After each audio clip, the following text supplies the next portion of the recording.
77માં ગણતંત્ર દિવસની બધાને મારી શુભકામનાઓ। મિત્રો, આપણો દેશ 15મી ઓગસ્ટ અને 1947નો એ સ્વતંત્ર થયો। આપણો દેશ એ સ્વતંત્ર તો થયો, પણ આપણો દેશ એ સંરક્ષિત રાષ્ટ્ર હતું। આપણે ગણતંત્ર ન હતા અને 15મી ઓગસ્ટે આપણા પ્રથમ વડાપ્રધાન જવાહરલાલ નહેરુએ ઝંડો એ ફરકાવ્યો। ઝંડો ફરકાવ્યો એટલે જે અંગ્રેજોનો ઝંડો હતો એ નીચે ઉતાર્યો અને આપણા દેશનો જે ત્રિરંગો છે એને એ ફરકાવ્યો। એ આપણો એ સ્વતંત્ર દિવસ 26મી જાન્યુઆરી અને 1950 આપણા દેશનું એ બંધારણ એ અમલમાં આવ્યું। આમ તો 26મી નવેમ્બરે આપણા દેશનું બંધારણ તૈયાર એ થઈ ગયું હતું, પણ આપણો દેશ જ્યારે ગુલામ હતો ત્યારે લાહોરની અંદર પૂર્ણ સ્વરાજનું એક અધિવેશન 26મી જાન્યુઆરી મળેલું અને એની અંદર આપણે ઘોષણા કરેલી કે આપણે પૂર્ણ સ્વરાજ મેળવીને જન્મીશું। અને એના પછી 26મી જાન્યુઆરી 1950નો આપણા દેશનો ત્રિરંગો લહેરાવવામાં આવ્યો। બંનેમાં ડિફરન્સ છે। 1947ના રોજ અંગ્રેજોનો ઝંડો નીચે ઉતાર્યો, આપણો ત્રિરંગો એ ફરકાવવામાં આવ્યો અને 26મી જાન્યુઆરી 1950ના રોજ આપણા પ્રથમ રાષ્ટ્રપતિ એ રાજેન્દ્ર પ્રસાદ એમને આપણા દેશનો ત્રિરંગો લહેરાવ્યો। એનો મતલબ એવો થાય કે આપણા દેશ ગણતંત્ર બન્યો। આજનો જે ઓસ્ટ્રેલિયા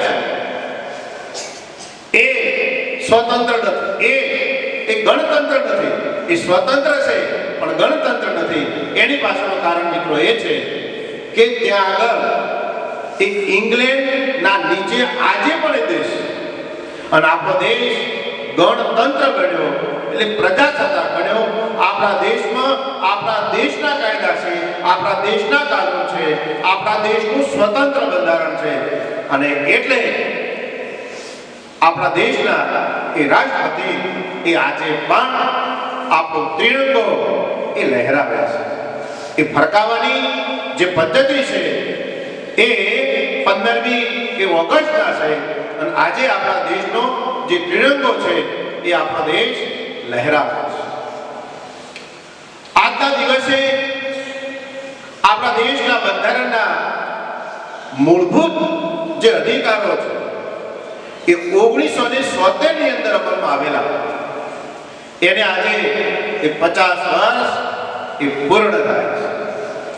આજના દિવસની સાથે એક બીજી પણ ઘટના છે કે કચ્છનો જે ભૂકંપ થયો એને પણ આજે 25 વર્ષ એ પૂર્ણ એ થાય છે। આપણો દેશ એ ગુલામીની માનસિકતામાંથી એ પસાર થતા થતા જે આપણો દુઃખદ આપણા દેશનો જે ભૂતકાળ હતો એને એ ભૂલી અને આપણો દેશ એ ઘણા બધા ક્ષેત્રોની અંદર પ્રગતિ એ કરી રહ્યો છે અને આજના દિવસે આપણે આપણા દેશના જે સ્વતંત્ર વીરો છે 1976ની અંદર 11 મૂળભૂત જે ફરજો રજૂ કરી છે એ આપણા દેશના એક એક નાગરિકના જીવનમાં ઉતરે એવી બાબતો આપણે હર હંમેશા યાદ મિત્રો રાખવી પડે। આપણા દેશના જે સ્વતંત્ર વીરો છે એની બીજી કલમ છે, આપણા દેશના જે સ્વતંત્ર વીરો છે એમના જે આદર્શો છે એમને આપણા જીવનમાં એ ઉતારવા, એમનું જે ગૌરવ છે એનું ગુણગાન દેશે એ ગાવું પડે. મિત્રો, આજે આપણે જે આઝાદીનો જે સ્વાદ ચાખી રહ્યા છે એ આપણા દેશના નરબંકાઓના એ લીધે એ ચાખી રહ્યા છે. આપણો દેશ એ ગુલામ થયો એની પાછળના અનેક બધા એ કારણો છે.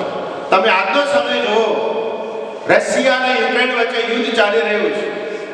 હમાસ અને ઇઝરાયલ વચ્ચે યુદ્ધ ચાલી રહ્યું છે. અમેરિકા અને ઈરાક યુદ્ધની તૈયારીમાં છે.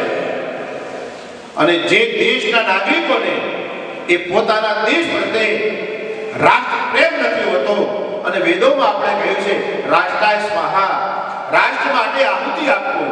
એનું તમને તાજું ઉદાહરણ આપું કે દેશ વચ્ચેના આંતરિક સંઘર્ષના કારણે દેશ એ તબાહ થાય છે. એનું તમને ઉદાહરણ આપું કે ગ્રીનલેન્ડ દેશમાં અંદરોઅંદર એટલો વિવાદ થયો કે અમેરિકાના સૈનિકો ગ્રીનલેન્ડના રાષ્ટ્રપતિ અને એમના પત્ની બંનેનું અપહરણ કરીને લઈ ગયા. એ દેશ માટે કેટલી દુઃખદ બાબત ગણાય. એવી ઘટનાઓ એક નહીં, આ જે દેશ પ્રત્યે રાષ્ટ્રપ્રેમ નહીં હોય, રાષ્ટ્ર ભાવના નહીં હોય, એ દેશો પ્રત્યે આવું એ થવાનું છે. મિત્રો, દુનિયાનો ઇતિહાસ એવું કહે છે કે સંઘર્ષ ક્યારે શાંત થતા નથી. રામ હતા તો સંઘર્ષ હતા, કૃષ્ણ હતા તો સંઘર્ષ હતા, પણ જેને પોતાનું જે દેશના નાગરિકોને રાષ્ટ્રપ્રેમ છે, દેશદાદ છે, એ દેશ ક્યારે પાછો પડ્યો નથી. શેખ મહારાણા પ્રતાપથી તમે બધા એક પ્રકારના આપણી નજર સામે અનેક ઉદાહરણો છે. આપણને આઝાદી મળી ગઈ, પણ આઝાદી મળ્યા પછી આપણા દેશના જે સ્વતંત્ર વીરો છે એમને જેવું જીવન જીવ્યું છે એવું જીવન એ જીવવાની પ્રેરણા આપણને મળવી જોઈએ. એમના જે સિદ્ધાંતો છે એ આપણા જીવનની અંદર સિદ્ધાંતો એ ઉતારવા જોઈએ. તો આપણે આપણા રાષ્ટ્રને એ સુરક્ષિત મિત્રો રાખીશું. આપણે સુરક્ષિત પણ રાખવાનું છે. એની સાથે સાથે આખી દુનિયાની અંદર આપણો દેશ મસ્તક ઊંચું કરી અને વિશ્વની અંદર એ માનવ સેવાનું ઉત્તમ પ્રકારનું કામ કરે એ પ્રકારનું કામ પણ આપણો દેશ મિત્રો કરી રહ્યો છે. આપણે રાષ્ટ્ર માટે શું કરી શકીએ? તો રાષ્ટ્ર માટે આપણે ઘણું બધું કરી શકીએ છીએ. આજે મિત્રો, ભારત એ દુનિયાનો સૌથી વધુ વસ્તી ધરાવતો દેશ છે. એની સાથે સાથે આ દુનિયાનો સૌથી મોટો લોકશાહી ધરાવતો મિત્રો દેશ છે.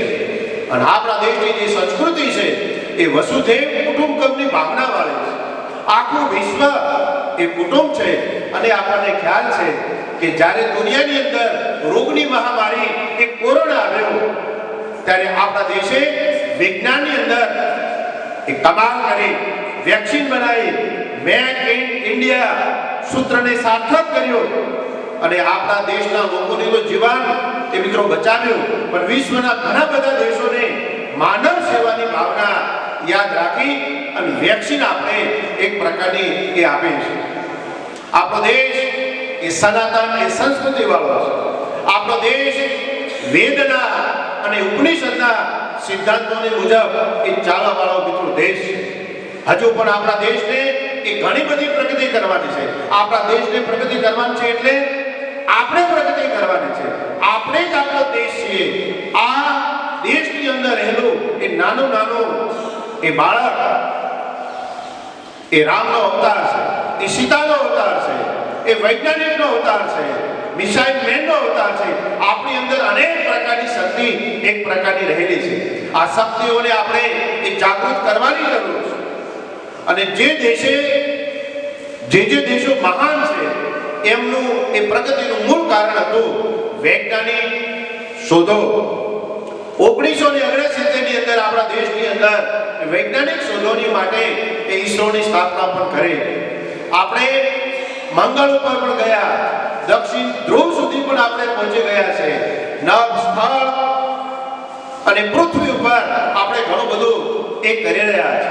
પહેલા મિત્રો એવું હતું કે લશ્કરી સાધનો આપણી પાસે ન હતા.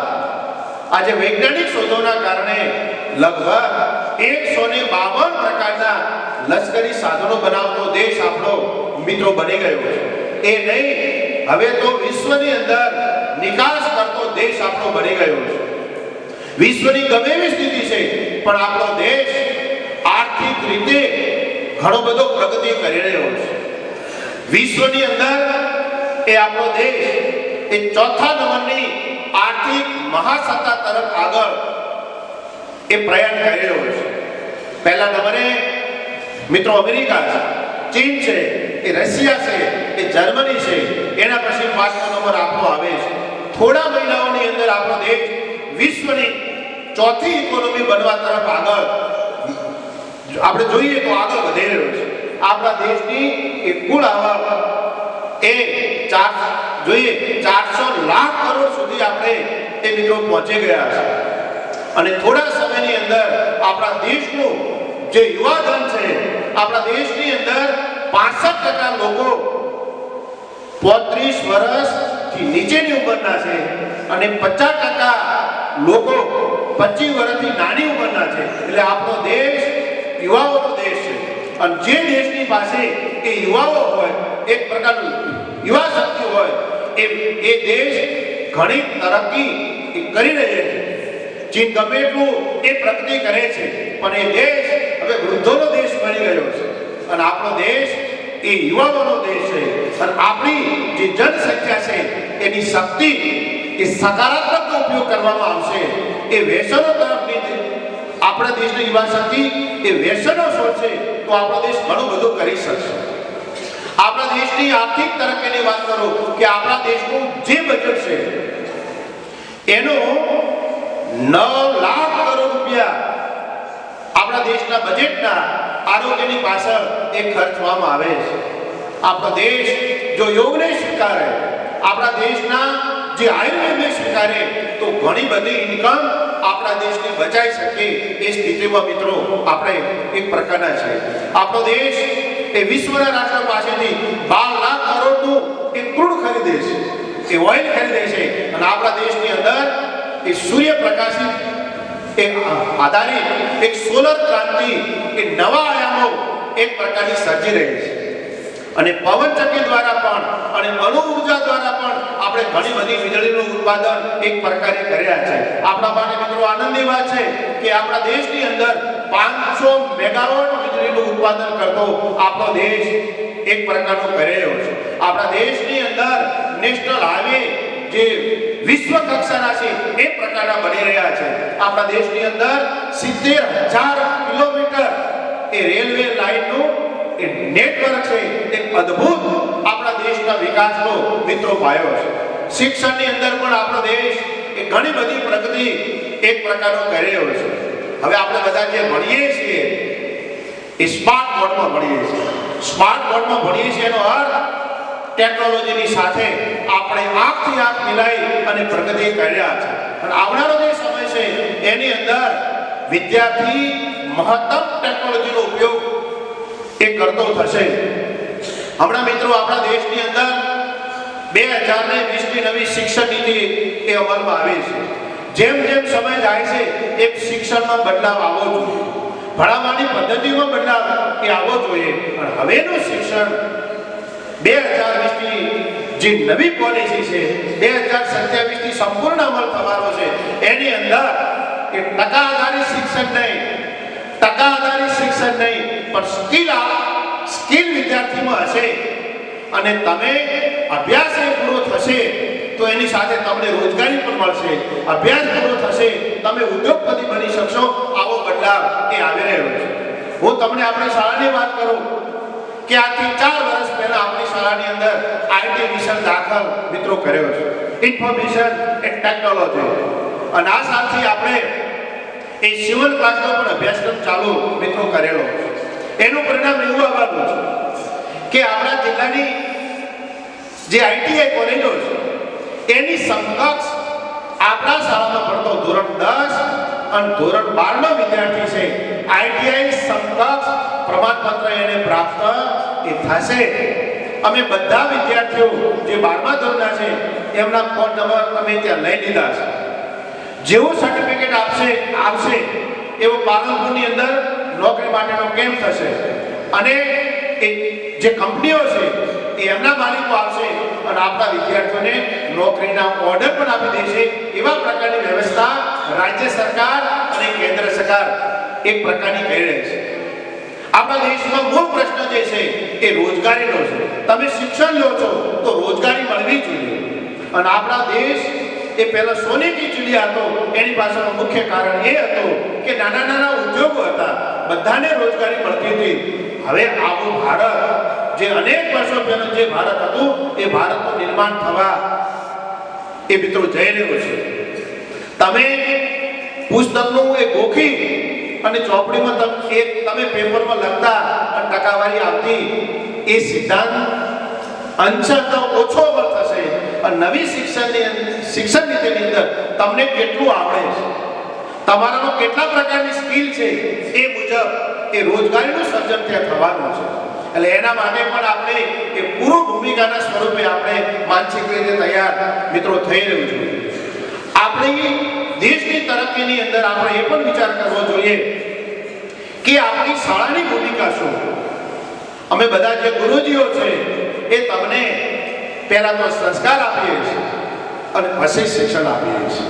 કારણ કે તમારી પાસે ગમે એટલી પ્રગતિ હશે, ગમે એટલો વિકાસ હશે, ગમે એટલા રૂપિયા હશે, પણ તમને શાંતિથી જીવતા નહીં આવડે તો આ બધું નકામું છે.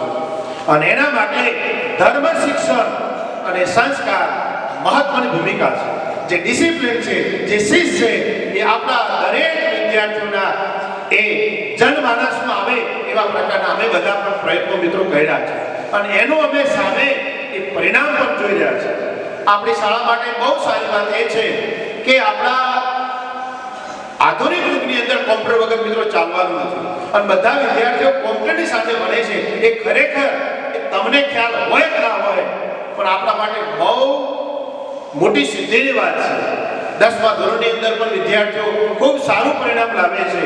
એ ગુરુજીઓ અને વિદ્યાર્થીઓ જ્યારે પ્રાર્થના હોવાની અંદર એ બેસી અને પેપર લખતા હોય છે, હું પેપર પણ ચેક કરું છું, વિદ્યાર્થીઓ ખૂબ દિલથી મહેનત કરે છે. એ ખરેખર મને ખૂબ રાજીપો થાય છે. એ સાયન્સ ડિપાર્ટમેન્ટ હોય એની અંદર પણ વિદ્યાર્થીઓ ખૂબ સારું પરિણામ મિત્રો લાવે છે. આજે જે વિદ્યાર્થીઓ સિદ્ધિ પ્રાપ્ત કરે છે ને 10 વર્ષ પછી ખબર પડશે કે આપણી શાળાના વિદ્યાર્થીઓ ક્યાં સુધી એ પહોંચ્યા છે. સામાન્ય પ્રવાહની અંદર પણ એટલું જોરદાર રિઝલ્ટ આવે છે અને સાયકોલોજી જેવા વિષયોની અંદર 100માંથી 100 માર્ક વિદ્યાર્થીઓ લાવે એ તો ખરેખર આપણા માટે અદ્ભુત એ સિદ્ધિ ગણાય. અને દેશના નાગરિક તરીકે આપણે બધા આ દેશ માટે કંઈક નવું કરી શકીએ, દેશ માટે શું કરો તો લાભ થાય એ પ્રકારના પ્રયત્નો કરીએ. મિત્રો આપણી શાળાને એ સ્વસ્થ રાખે, આપણું શરીર એ તંદુરસ્ત બને અને આપણી પાસેથી બીજા વિદ્યાર્થી ખૂબ સારું શીખે એ પ્રકારની ભાવનાની સાથે આપણા દિલમાં હોય તો ખરેખર આપણા દેશના જે ક્રાંતિવીરો છે, દેશ માટે જે એ સ્વતંત્ર વીરોએ જે બલિદાન આપ્યા છે એમને સાચી આપણી શ્રદ્ધાંજલિ આપી કહેવાય. અસ્તુ. જય હિન્દ, જય ભારત. આચાર્ય સાહેબે ખૂબ સરળ ભાષામાં ખૂબ મોટી માહિતી આપી વિદ્યાર્થી મિત્રો. આચાર્ય સાહેબનો ખૂબ ખૂબ આભાર.